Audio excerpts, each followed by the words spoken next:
Party ने doctor Bhimrao Ambedkar ji की जयंती के पश्चात पूरे देश भर में एक कार्यक्रम तय किया है। डॉक्टर भीमराव अंबेडकर सम्मान अभियान जो है, और उसके अंतर्गत आज मंडी जिला का भी यहाँ पर कार्यक्रम था और हमारे पार्टी के संगठन महामंत्री श्री सिद्धार्थन जी भी इस कार्यक्रम में थे और उनके साथ साथ में हमारे शिमला पार्लियामेंट कॉन्स्टिट्यूंसी के हमारे सांसद और पूर्व पार्टी के अध्यक्ष सुरेश कश्यप जी भी साथ में थे।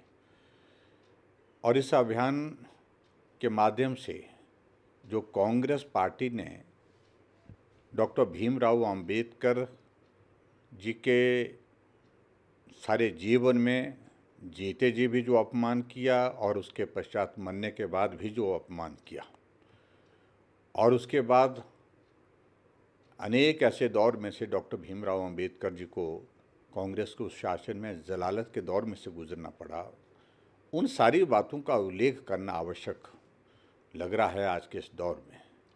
और डॉक्टर भीमराव अंबेडकर जी का योगदान और डॉक्टर भीमराव अंबेडकर जी को भारत रत्न का सम्मान देना और डॉक्टर भीमराव अंबेडकर जी को मरने के पश्चात उनके 5 जो महत्वपूर्ण स्थान जहाँ से उनका जन्म से लेकर के मृत्यु तक का जो सफ़र रहा है, उनको पंचतीर्थ के रूप में डेवलप करना, विकसित करना, ये अगर किया है तो हमारी एनडीए की सरकार आदरणीय नरेंद्र मोदी जी ने किया है। और इन सारी बातों की ठीक तरह से लोगों तक जानकारी पहुँचे और संविधान में किस प्रकार से कांग्रेस पार्टी ने सिर्फ अपने राजनीतिक मकसद को पूर्ण करने के लिए संशोधन किए और उन संशोधन के माध्यम से देश की जनता को लाभ पहुंचे, ये उनका कभी लक्ष्य नहीं रहा। लेकिन राजनीतिक दृष्टि से कांग्रेस के नेताओं को उसमें लाभ पहुंचे, उस दृष्टि से उन्हें संविधान में एक नहीं अनेकों बार जो है लगभग 126 बार जो है उसमें संशोधन किए। धारा 370 जिसका विरोध करते थे डॉक्टर भीमराव अंबेडकर जी, और उसके पक्ष में खड़े होना कांग्रेस पार्टी का सीधा एक संदेश जाता है कि वो एक वर्ग विशेष को लेकर के एक अपना राजनीतिक मकसद को लेकर के उस सारे चीज़ को लेकर के करने के लिए आगे बढ़े, जबकि समाज में जो पिछड़ा वर्ग है, जो डाउन ट्रोडन सेक्शन है, उनके प्रति जो है उनका योगदान, उनके लिए काम करने के भाव से हमेशा जो है कांग्रेस पार्टी जो है वो डॉक्टर भीमराव के बनाए हुए संविधान के अनुरूप काम नहीं किया। ऐसी चीज़ों को लेकर के आज जिला स्तरीय कार्यक्रम रखा था जिसमें हमने अपनी बात कही है और लोगों के बीच में इस बात को पहुंचाने के लिए पार्टी के सब साथियों से आग्रह किया है। देखिए, नेशनल हेराल्ड के मामले को लेकर के बड़ा स्पष्ट हो गया है कि बहुत बड़ा भ्रष्टाचार कांग्रेस के नेतृत्व ने किया है, अपने आप को लाभ पहुंचाने के लिए, अपने घर के लिए लाभ पहुंचाने के लिए। और आखिरकार ईडी की जांच इसमें हो रही है, कोर्ट से जमानत पर कांग्रेस के नेता हैं, तो सहज रूप से ऐसा नहीं कह सकते हैं कि इसमें कुछ नहीं, इसमें बहुत कुछ है।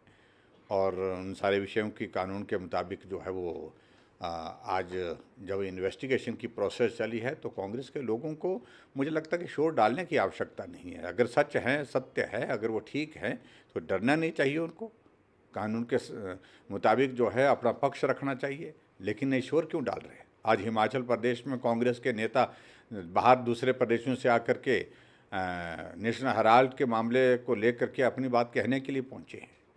अगर सही होते तो मुझे लगता कि इसकी आवश्यकता नहीं पड़ती। और दूसरी बात, भ्रष्टाचार तो कांग्रेस का वो तो रक्त में ऐसा जा चुका है जिसके लिए वो कोई किसी भी सीमा तक जा सकते हैं। हिमाचल प्रदेश जिस जहाँ एक कॉपी उसकी आती नहीं है, उसके बावजूद भी वहाँ जो है वो 2.5 करोड़ से ज़्यादा का अमाउंट जो है उनको दान में दे देना, ये सारे विषय हैं, चिंता के विषय हैं। और ऐसे में मुझे लगता है कि जांच जो पूरे राष्ट्रीय स्तर पर चल रही है, ईडी की जांच चल रही है, उसका सामना करना चाहिए।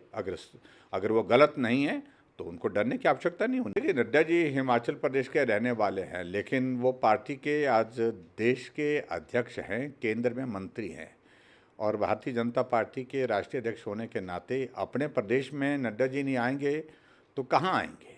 और आखिरकार परेशानी क्या होनी चाहिए कांग्रेस पार्टी के लोगों को?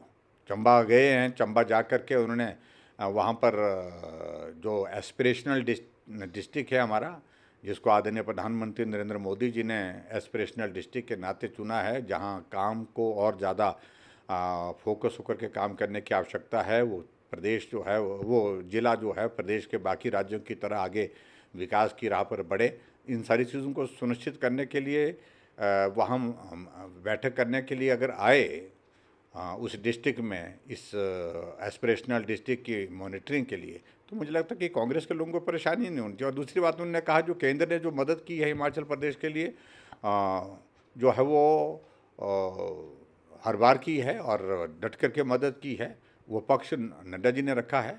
और जो पक्ष रखा है उससे कांग्रेस के लोगों को क्या परेशानी होनी चाहिए?